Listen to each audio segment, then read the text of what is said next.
que realmente ayuda a la humanidad. ¿En qué tipo de conocimiento tenemos que concentrarnos? ¿A qué tipo de conocimiento tenemos que decirle que no? ¿A qué tipo de conocimiento tenemos que decirle que sí? Es una pregunta importante que los empresarios están haciendo simplemente por sobrevivencia económica. Los partidos políticos, nosotros estamos viendo ahora en México escenarios que jamás habíamos visto. A todos los partidos políticos, a todos los candidatos, le estamos pidiendo cómo, alternativas, proyectos, y son pocos los que tienen porque no es fácil encontrar una solución.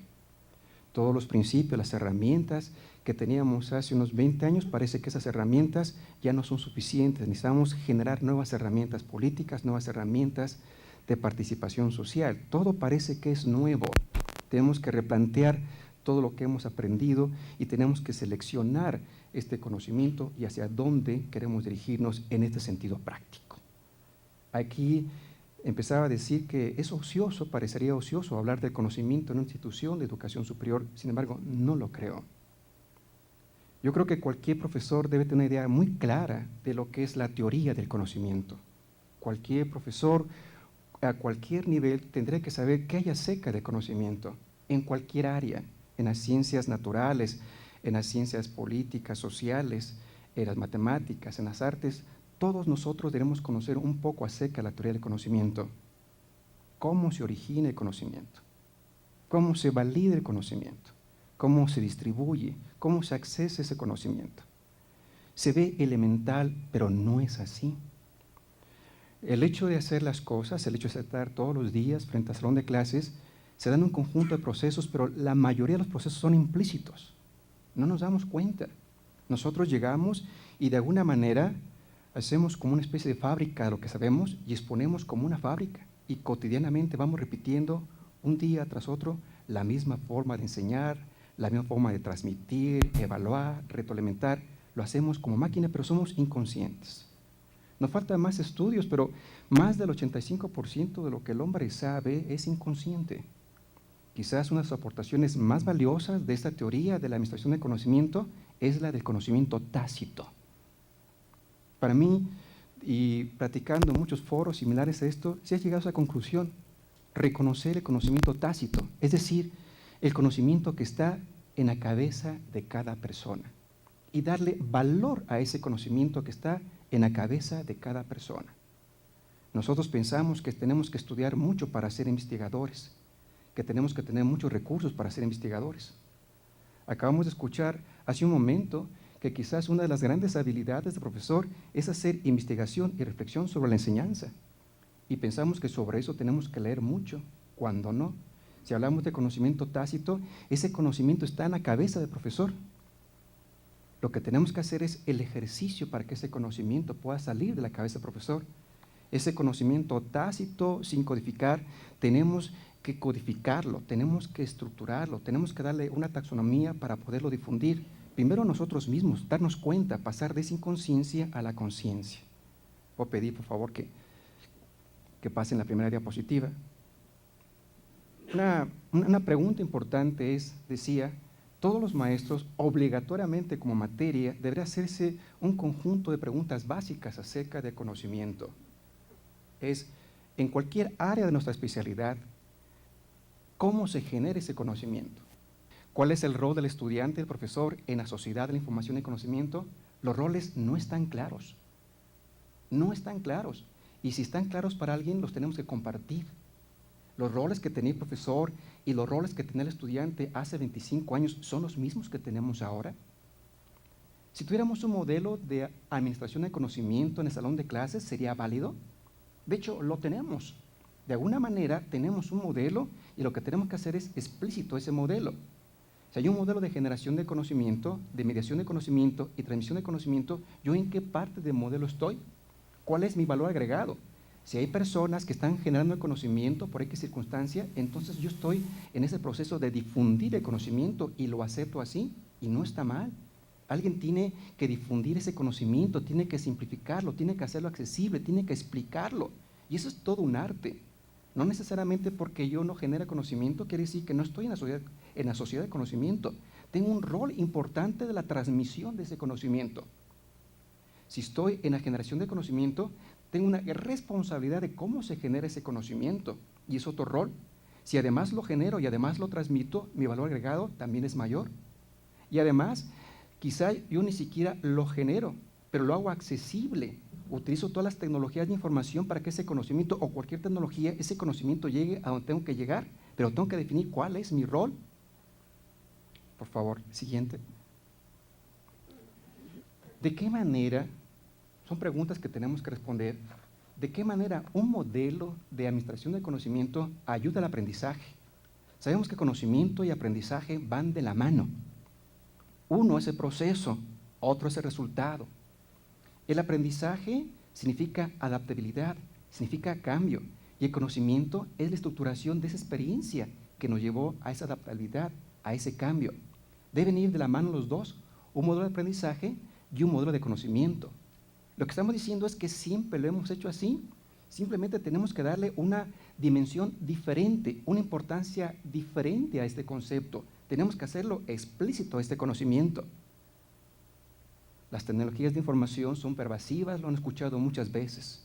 Es difícil pensar que podríamos vivir de la misma manera si en este momento quitáramos las tecnologías de información. Es muy difícil vivir. Tenemos una tecnología para comunicarnos rápidamente como nunca la habíamos tenido. Apenas estamos aprendiendo a comunicarnos. Estamos aprendiendo a poner información en esas redes de conocimiento. Tenemos que aprender a administrar esas redes de conocimiento. Tenemos que conocer al máximo esas tecnologías de información. No es una decisión si uso o no uso las tecnologías. Dentro de nuestra responsabilidad, dentro de la cadena de valor de la información y el conocimiento, debemos usar esa tecnología para hacer las cosas más sencillas. Las tecnologías de información lo que hacen es simplemente hacer las cosas más sencillas. Alguien podrá decir que buscamos productividad, que buscamos calidad, que buscamos reducir costos. Sí, es posible. Lo que buscamos es que las tecnologías de información hagan más sencillas las tareas de aprendizaje y las tareas de enseñanza en el salón de clases. Son herramientas que simplifican todo este esfuerzo. La definición más práctica es que el conocimiento se encuentra en la cabeza de cada una de las personas y la información no. La información se puede compartir y sobre eso lo podemos discutir. Yo pongo la información, la pongo escrita, la pongo en un diagrama, la pongo en un dibujo y cada uno de nosotros ve cosas diferentes. Pero aquí lo importante es que si el conocimiento está en la cabeza de las personas, es allí donde nosotros debemos trabajar. Si el conocimiento está en la cabeza de los profesores, es allí donde debemos trabajar. Y ese conocimiento es tácito. Si nosotros quisiéramos explicar cómo aprendemos, cómo hacemos las cosas, sería muy difícil explicarlos. Porque el conocimiento en la cabeza es multidimensional, es subjetivo. Cuando nosotros lo transmitimos, comenzamos a transmitirlo con todas las limitaciones que tenemos para poder transmitir nuestro conocimiento. Lo que es multidimensional lo hacemos unidimensional, lo que es emocional le quitamos esta parte, tratamos de ser lo más objetivos. Así que nuestro gran trabajo y nuestra gran responsabilidad es trabajar sobre lo que saben las personas. Parece contradictorio porque en el salón de clases siempre trabajamos sobre lo que no saben. Les damos más herramientas, más información para que tengan más alternativas sociales o económicas. Bajo esta definición debemos trabajar sobre lo que sabemos para poder estructurar nuevos conocimientos y nuevas experiencias. Pero primero tenemos que descubrir qué es lo que saben las personas. Nosotros asumimos bajo la sociedad de información que basta que publiquemos, que basta que leemos y que todas las personas entiendan lo mismo que la persona que lo escribió, y no es así. La información tiene un significado totalmente diferente para cada persona, inclusive para la persona que lo escribió. Inclusive para la persona que lo escribió tiene un significado diferente varios días después que lee lo que escribió. Debemos trabajar sobre la forma como nosotros hacemos una introspección sobre ese conocimiento. Por favor, la siguiente. Una definición que nos ayuda de las varias definiciones que hay sobre administración del conocimiento es que la administración busca la forma que las personas aprendan de sus propias experiencias. Y aquí está el cambio. Aquí está el paradigma. Queremos que el estudiante aprenda de sus propias experiencias, no de la experiencia del profesor, no de la experiencia del investigador, no de la experiencia de otros. Queremos que aprendan de sus propias experiencias. en el nivel en que se encuentre. El mismo investigador puede aprender de sus propias experiencias para hacer las cosas más sencillas. Si yo explico en un laboratorio la segunda ley de Newton, es interesante porque el estudiante puede hacer reflexiones sobre lo que acaba de observar, pero es sobre la experiencia de otra persona. ¿Cómo hago para cambiar este paradigma? ¿Cómo hago? ¿Cómo fue que se generó esa segunda ley de Newton? ¿Qué consideraciones hizo en el nivel en que me encuentre? Uno se sorprende de la sabiduría que hay en los niños, en los adolescentes, en los jóvenes. Pensamos que todo el mundo tiene que ser un Newton para poder generar conocimiento como ellos generaron. Ellos generaron un tipo de conocimiento especial, matemático, científico. Pero nosotros necesitamos generar conocimiento práctico, cotidiano, que después esa habilidad la transmitamos para generar cierto tipo de conocimiento científico. Pero hay que partir de la propia experiencia. Hay que darnos cuenta cómo aprendemos nosotros mismos a partir de nuestras experiencias. Y al darnos cuenta cómo aprendimos nosotros de nuestras propias experiencias, entonces entendemos cómo aprenden otras personas y cómo absorbemos esas experiencias nosotros. Por favor, la que sigue. Este es un modelo sencillo de administración de conocimiento, dividido en 3 partes. Hay un proceso de producción de conocimiento, con sus procesos. Hay un proceso de mediación de conocimiento. Lo ponemos en algún medio para hacerlo accesible. Lo clasificamos para hacerlo accesible. Hay un proceso de uso y validación de conocimiento. Esto es importantísimo. Cuando hablamos de la teoría del conocimiento, en el salón de clases tenemos que pasar cuando menos por esas 3 etapas. Si nosotros no generamos el conocimiento y lo estamos difundiendo, alguien lo tiene que usar, alguien lo tiene que validar.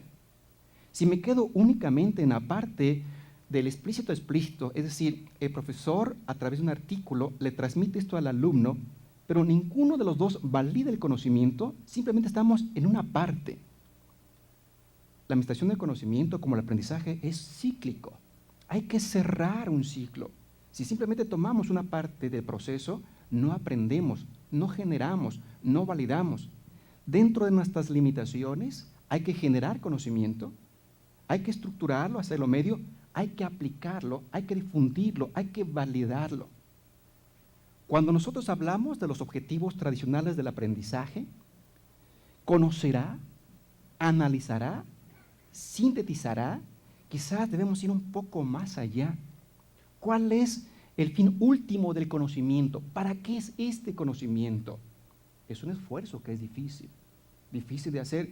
Si yo enseño historia de México, ¿para qué enseño historia de México? No tiene que ver con los objetivos tradicionales que nos plantean. ¿Memorizará los periodos históricos? Bueno, ¿para qué memorizará? ¿Sintetizará? ¿Para qué va a sintetizar? Finalmente, ¿para qué sirve esto? Hay que explicarlo, hay que hacerlo explícito. Aquí la idea es hacer explícito lo que ya sabemos. Si el maestro sabe para qué enseñamos historia, para qué enseñamos geografía, para qué enseñamos matemáticas, en última instancia va a ser más sencillo entender para que el alumno tenga sus propios recursos de aprendizaje, de enseñanza y de investigación. Pero el maestro tiene que buscar el fin último de conocimiento. Si leo una novela romántica, leo un poema de Neruda o estoy haciendo una demostración matemática, ¿para qué es eso? Es un ejercicio que no estamos acostumbrados a hacer en el salón de clases. Por favor, la que sigue. Este es un modelo de generación de conocimiento, parte del conocimiento de las personas, de un conocimiento tácito. Aquí el ejercicio es hacer que ese conocimiento sea explícito. Y hay muchas dinámicas, como una entrevista, hay muchas dinámicas como un debate, para que la gente haga explícito ese conocimiento. Diferentes estudiantes, diferentes profesores, diferentes comunidades, al mismo conocimiento o a la misma información la ven de manera diferente. Pero una vez ya hecho explícito, comenzamos a dialogar, lo ponemos dentro de un contexto y pasamos de modelo explícito al explícito. Ya escribimos este artículo juntos. Ahora vamos a ver que alguien lo valide, que alguien lo utilice y pasamos ese conocimiento de explícito nuevamente a un proceso tácito, y llamamos un proceso de introspección donde la gente aplica lo que alguien generó y entonces se aprende haciendo hasta que llega un momento que finalmente esto es parte del conocimiento de la persona. Por favor, la que sigue.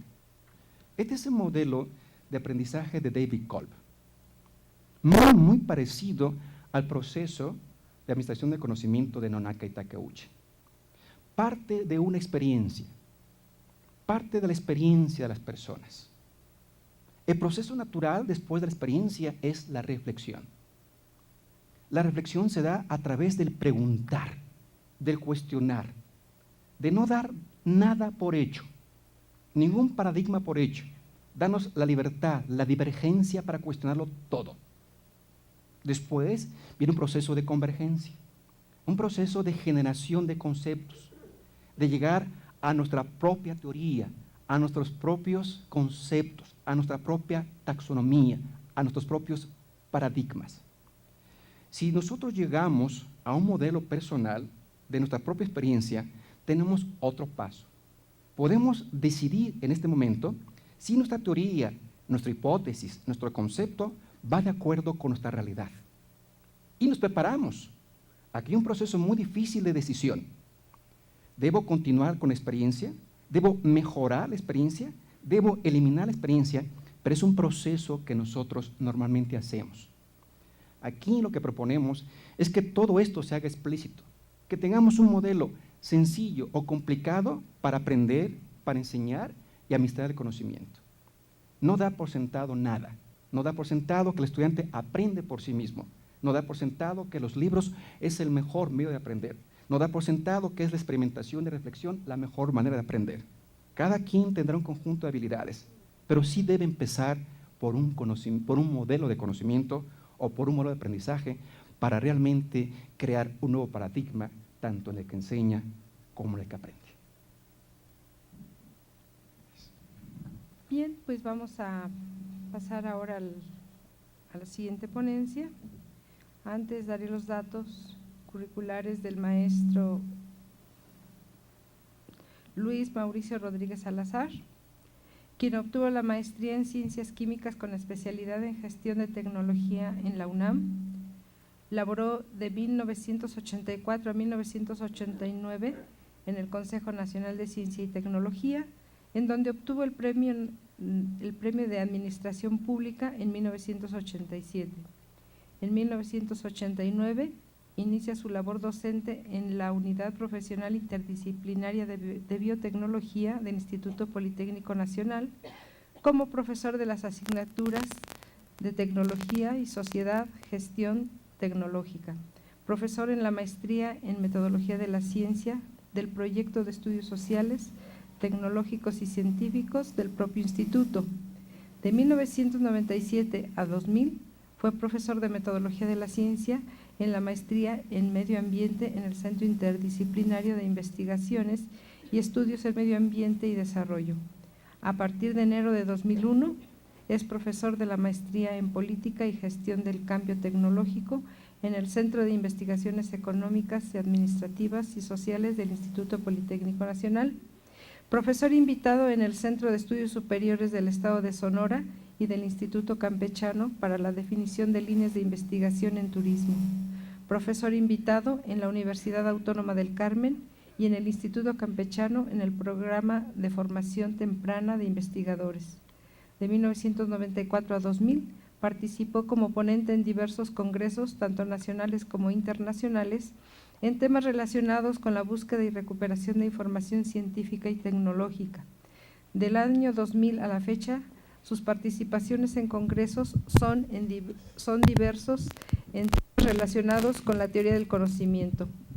En el Fondo de Cultura Económica publicó en coautoría el libro titulado Filosofía de la Experiencia y Ciencia Experimental, así como también en coautoría publicó el título del libro de Ciencias para el sexto año de primaria.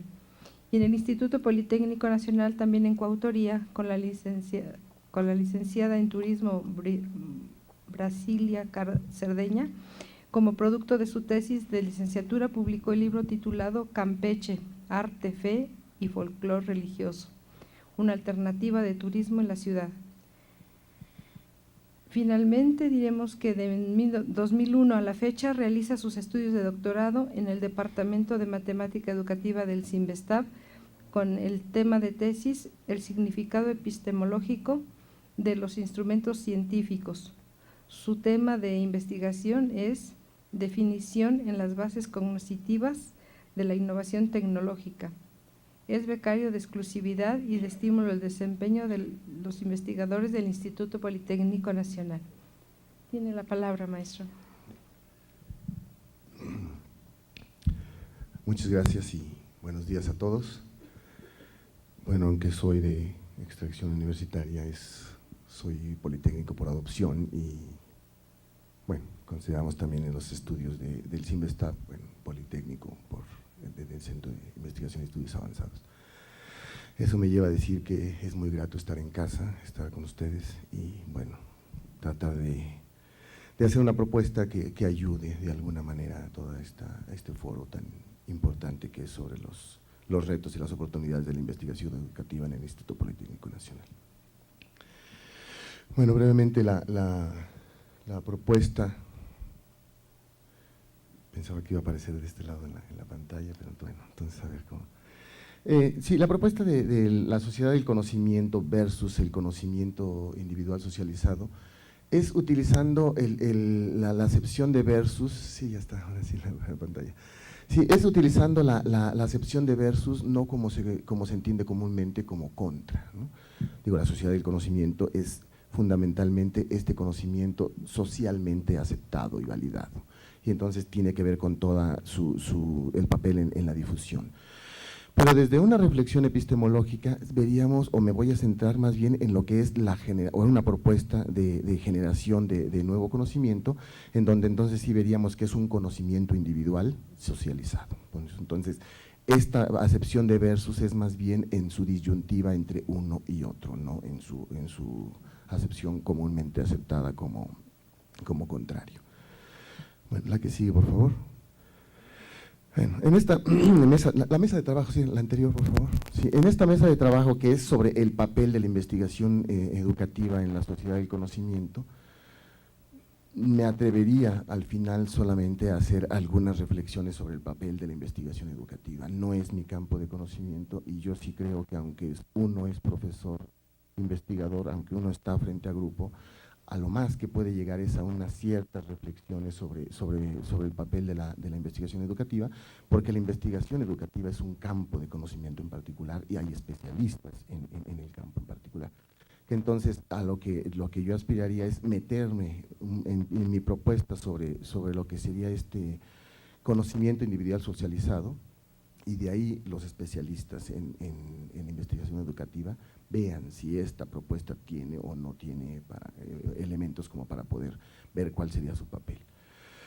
La plática la voy a centrar entonces en dos ideas fundamentales. La primera, la que sigue, por favor. En la primera hablaríamos de la sociedad del conocimiento, pero vista desde la filosofía y la historia de la ciencia, pero bajo un análisis epistemológico.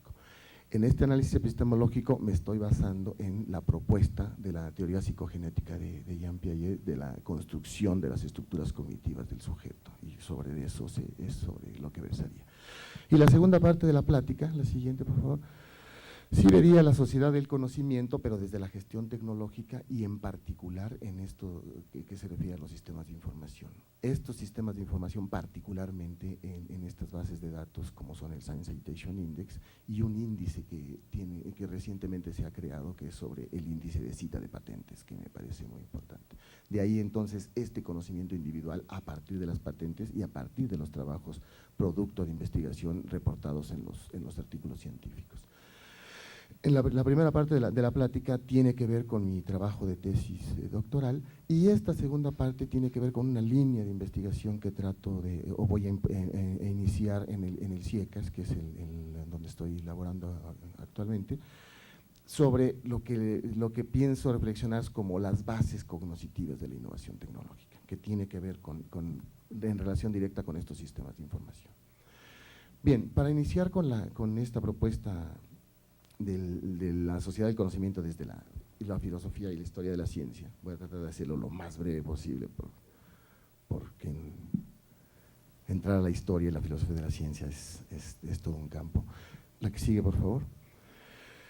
Bueno, Leibniz dice que el saber del género humano nace de la colaboración de las diferentes actividades a las que se dedican los seres humanos.